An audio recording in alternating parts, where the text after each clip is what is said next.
Manjeda hojii gamoota boqonnaa tokko lakkoofsa 5 irraa itti dabalees Yohaannis bishaaniin cuuphe isin garuu guyyaa baay'ee utuu turin hafuura qulqulluudhaan hin cuuphamtu jedheedha. Guyyaa baay'ee utuu hin turin naa qabadhaa guyyaa baay'ee utuu hin turin maaliin cuuphamtu? Hafuura qulqulluudhaan cuuphamtu. Yesuutu jechaa jira. Yohaannis maaliin cuuphe? Bishaaniin cuuphe. Bishaanuma isaa amma dhugnu kan. Bishaanuma isaa amma kunuunuu kanuma keessa isaan kanumaan Yordaanositti isaan cuuphe jedhe. Isin garuu addaadha kan keessan. Sababiinsaa Waaqaaf lafatti araarri ta'eera. Waaqayyo abbaan sitti araarameera. Hafuuraan cuuphamta. Hafuuraan cuuphame galgala kana. Guyyaa muraasa booddee maaliin cuuphamtu? Waa'ee hafuura qulqulluun guutamuun haasa'a. Kutaa macaafa hojii ergamootaa beektonni macaafa qulqulluu hojii hafuura qulqulluu jedhanii waamu. Hafuura qulqulluu malee maaliin qabduun jedhe hiika qabu. Ati dadhabduu hafuura hin dadhabne tokko sitti gala. Hafuura meeyyaati hafuura qulqulluu jedhaa dubbadhaame. Laali Waaqayyo hafuura qulqulluu jettee dubbaddaa. Otoo akkas jettee waan keessaa utaaltee baatu qabdu. Sirriitti dubbannaan laafittee dubbannaan gara achuma keessatti hafta. Hafuura qulqulluu jenna. Gargaara kana hammati dubbatte si kenna Waaqayyo. Yesuus ayyaana isaa sitti dhangalaasu. Namuma hiika hin qabnetti hiika godha hafuura qulqulluu. Yesuus akkas jedhe amma hafuura qulqulluudhaan cuuphamtaa jedhe. Galgalli kun galgala hafuura qulqulluudhaan cuuphamtuudhaan jedhe. Of keessatti nama keessatti hin jenne of keessatti waan haaraa, ulfina haaraa, ayyaana haaraa argitee baatan jechaa jira. Afaan haaraa argitee baatan jechaa jira. Tajaajila haaraa, mul'ata haaraa, samii banama haaraa, ulfina haaraa, lallaba haaraa sitti gadhiisa Waaqayyoon jedha. Ilaa hin jawwamtan hojii ergamootaa keessatti iddoo sadiitti hafuura qulqulluu argina. Iddoo sadiitti guutama iddoo sadii irraa allaala. Nana riifadha siniin jedheera. Tokkoffaan boqonnaa lamarra jedhe. Gaafa boqonnaa lamaa Yihuudoota guutame. Gaafa boqonnaa lamaa Yihuudoota guutameen jedhe. Nama meeqatu amane? Nama 3,000 qaban. Eenyutu lallabe? Tabeessa tokko akka jagna ta'e lallabe. Maatutti galee hafuuratitti galee sittaa gala hafuura Waaqayyoo. Sumasa gujee keessa nutu jedhee nutti gala hafuura.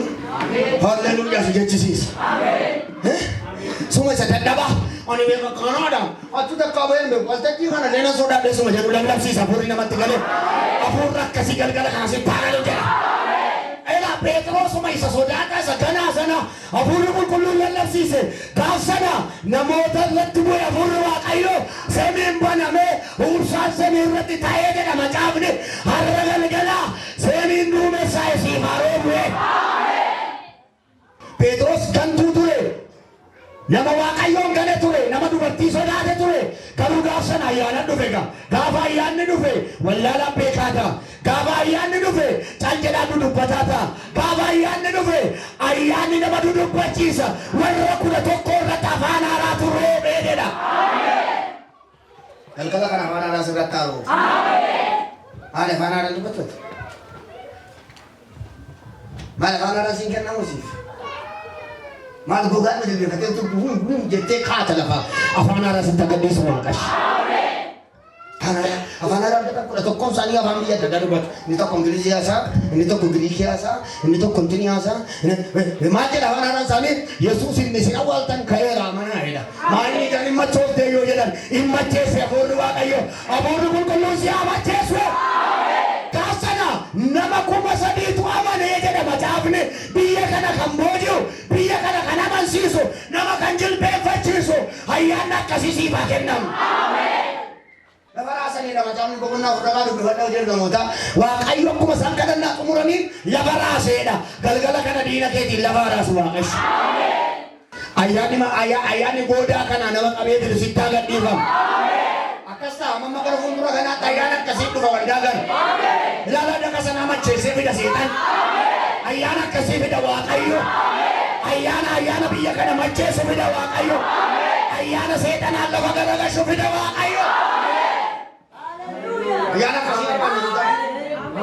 Gaaf sana Waaqayyo maal godhe jennaan dinqii hojjete naafatu ka'ee deeme.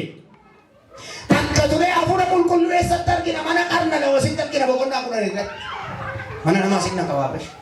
Mul'atan argee mul'atan beelee dura Waaqayyo waaqarraa waan akka allaattii fidee nyaadhu naan jedhee hin nyaadhu jedhee gugee waaqarraa dhufnaan nyaadhu naan jedhee hin nyaadhu jedhee nyaadhu naan jedhee hin nyaadhu jedhee milikkita natti himee yeroo narri baadan bagu namoonni wayii karra dura dhaabatanii jiru naan jedhee gadi hin bahee achii booddee dhaqi naan jedhee jedha. Ndidii yeroo tokko tokko simoo simadhaa kan qaanatu hin beekin ergamoota simatanii jedhama jaaf. Bila warri Yihuudoota isaanis akkuma keenya guutamu moodhan Oromoo isaa sanyii Abrahaamuu miti maal dinqii maal ajaa'ib maal kun hin guutamanii jedhanii wal gaggaafatanii amma biyyi kun wal gaafatutti guutama. Amma biyyi kun wal gaafatutti waldaa kanatti guutamuu naan ammoo jedhe. Qannala'oos akka sarara keenyaan hafuuraan guutamaniidha. Inni sadaffaan warra Efesoonidha. Boqonnaa 19 irratti cuubamanii yeroo hafuuraan hin guutamne. Warri Efesoon cuubamaniiru Apoloostu cuube dhage. Hafuura qulqulluun beektan jedheen Phaawulos hin beekne. Waan hafuurri ta'e iyyuu hin beeknu jedhe. Hafuura qulqulluun fudhannee hin fudhanne hin beeknu nuti jedhan. Dhiiree amma garuu jedheennaan cuuphaa kan cuubamtarree jennaan cuubamneerra kan Yohaannis cuuphaa cuubamneedhan. Cuuphaan isin cuubamta kan Yohaannis cuuphaa ta'a hafuura hin fudhanne taana. Akka eegaa ilaa jennaan hafuura qulqulluu. Cuuphaan namtu kan inni itti cuubam maqaa abbaa kan ilmaa kana hafuura qulqulluutiin hafuura qulqulluu fudhadhaati cuubamaa jedhee. Fudhadhaa ergasii itti lallabe hafuura qulqulluu fudhatanii jedha. Hafuurri qulqulluu siifaa gadhiifame. Namni hafuura qulqulluudhaan yoo guutame hafuura qulqulluutu isa geggeessa. Nama hafuura qulqulluutiin guutame fayyinatu ta'a. Nama hafuura